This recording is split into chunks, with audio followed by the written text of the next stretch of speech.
From The Economist, the world this year. The credit crunch turned into a full-blown global financial crisis in September when Lehman Brothers, one of Wall Street's big investment banks, declared bankruptcy, and American officials seized control of American International Group to prevent the giant insurer's collapse.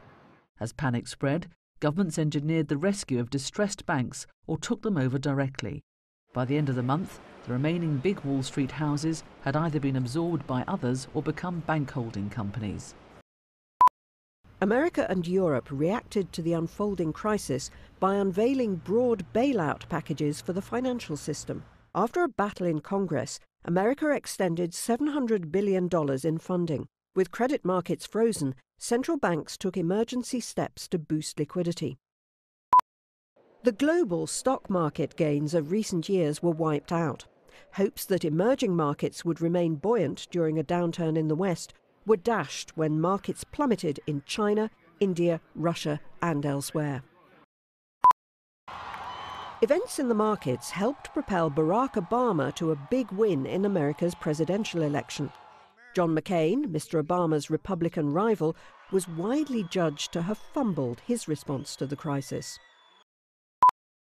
Earlier, Mr. Obama fought an epic battle with Hillary Clinton in the Democratic primaries.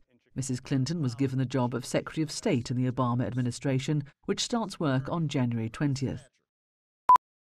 Britain's Gordon Brown won plaudits for his handling of the financial crisis. It had looked as though 2008 would be a dismal year for the Prime Minister. His Labour Party trailed David Cameron's Conservatives by some 30 points in the polls, but rebounded when the Tories failed to explain how they would have handled the crisis differently. Kenya was ravaged by violence following a disputed presidential election, leading to the formation of a fragile government of national unity in April. Pakistan's general election was a humiliation for the embattled presidency of Pervez Musharraf. His allies won just 16% of the seats, well behind the Pakistan People's Party led by Asif Zardari, the widower of Benazir Bhutto, a former prime minister assassinated last year. Mr. Musharraf eventually resigned when Parliament threatened to impeach him. Mr. Zardari won an indirect ballot to replace him. Fidel Castro stepped down as Cuba's president, handing over the job to his younger brother Raúl, whose plans to reform the island's communist economy were slowed by two devastating hurricanes. A resurgent Russia invaded Georgia in August after Georgian forces entered the breakaway region of South Ossetia. It was Russia's first big military incursion beyond its borders since it invaded Afghanistan in 1979. Dmitry Medvedev won Russia's presidential election in March, though real power remained with Vladimir Putin, who became Mr. Medvedev's prime minister. Radovan Karadzic, the Bosnian Serb wartime leader, was arrested in Belgrade 13 years after being indicted for crimes against humanity. He was sent to the War Crimes Tribunal in The Hague to stand trial. India endured another year of frequent terrorist incidents, including a spate of bombings in one day in Jaipur. But even the experts were taken by surprise at the audacity of a coordinated attack by gunmen on Mumbai. Security forces fought the assailants over several days, and at least 190 people were killed. The violence was less severe in Iraq than in previous years. American forces handed responsibility back to Iraqi troops for Anbar province, the bloodiest zone in the first years of the insurgency. Conversely, it was the deadliest year for coalition forces in Afghanistan since the 2001 invasion. The European Union was thrown into a tizzy when Irish voters rejected the Lisbon Treaty, which Eurosceptics see as an effort to impose the old draft constitution by the back door. EU leaders pressed Ireland to hold another vote. China's big year as host of the Summer Olympics didn't go quite according to plan. The Games were a spectacular success, but China's suppression of the worst outbreak of violence in Tibet in decades led to protests in cities around the world that took part in a relay of the Olympic torch en route to Beijing. 3 months before the Olympics, China suffered its worst natural disaster in 30 years when a massive earthquake rocked the province of Sichuan, killing some 70,000 people and leaving 5 million homeless.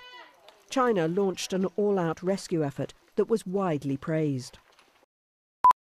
Most car makers had a rotten year, no more so than in America. Detroit's Big Three went caps in hand to Congress for public assistance. The price of oil breached $100 a barrel for the first time in January. Oil prices spiked at more than $147 in July, but fell by more than two-thirds as the world economy drooped.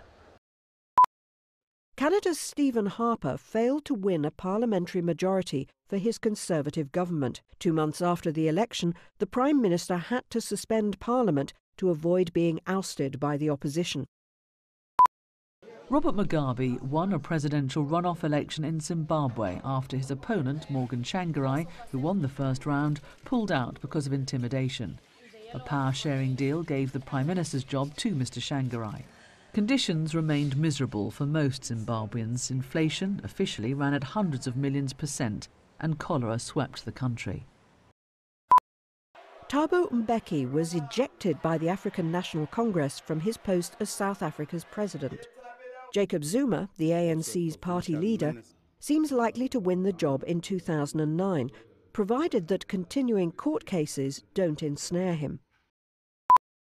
Bernard Madoff, a Wall Street veteran, was arrested in possibly the biggest fraud in history. His Ponzi scheme may have lost investors $50 billion. Pundits began writing George Bush's political obituary as his approval rating sank to new lows. At a press conference in Baghdad, a disgruntled Iraqi journalist threw his shoes, size 10, at the American president, an Arab insult. The first protons were circulated around the Large Hadron Collider. Designed to help physicists explain the existence of mass, some feared the experiment would create a gigantic black hole. Wall Street's collapse just a few days after the LHC was switched on was deemed a coincidence.